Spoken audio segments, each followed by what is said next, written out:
कोई भी मनुष्य जब मुसीबत में रहता है तो उसे कोई मार्ग नजर नहीं आता है, तो वह उस समय सिर्फ ईश्वर को ही याद करता है और वह यह जानता है कि ईश्वर के पास हर समस्या का समाधान है।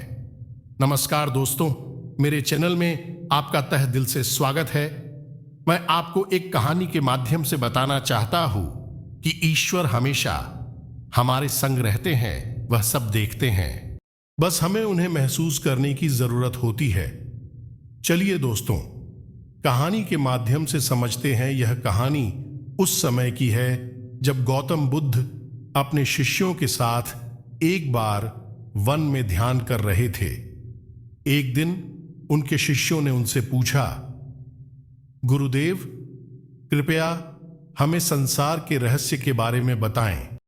बुद्ध ने उनके प्रश्न को समझते हुए एक कहानी सुनाई। एक बार एक युवक एक साधु के पास गया और उनसे पूछा, परमात्मा को पाने का सही रास्ता क्या है? साधु ने युवक से कहा, तुम्हें प्रथम दिखाऊंगा कि कैसे पाना है। साधु ने उसे एक खाई के पास ले जाकर एक लंबी लकड़ी को दी और कहा, जब तुम इस लकड़ी को पार करोगे तब तुम्हें परमात्मा मिलेगा। बुद्ध ने उनके प्रश्न को समझते हुए एक कहानी सुनाई। एक बार एक युवक एक साधु के पास गया और उनसे पूछा, परमात्मा को पाने का सही रास्ता क्या है? साधु ने युवक से कहा, तुम्हें प्रथम दिखाऊंगा कि कैसे पाना है। साधु ने उसे एक खाई के पास ले जाकर एक लंबी लकड़ी को दी और कहा, जब तुम इस लकड़ी को पार करोगे तब तुम्हें परमात्मा मिलेगा। युवक ने पत्थर को ध्यानपूर्वक देखा और तत्पश्चात वह दृढ़ संकल्प के साथ पत्थर को पार करने का प्रयास किया। उसने पत्थर को कई बार उठाया और फिर भी उसने उसे पार नहीं किया। फिर वह तीसरे साधु के पास गया और उससे समाधान मांगा। उस साधु ने उसे एक प्याला पानी दिया और कहा, तुम इस प्याले के पानी को पार करोगे तब तुम्हें परमात्मा मिलेगा। युवक ने पत्थर को ध्यानपूर्वक देखा और तत्पश्चात वह दृढ़ संकल्प के साथ पत्थर को पार करने का प्रयास किया।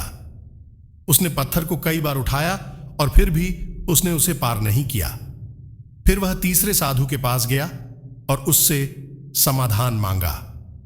उस साधु ने उसे एक प्याला पानी दिया और कहा, तुम इस प्याले के पानी को पार करोगे तब तुम्हें परमात्मा मिलेगा।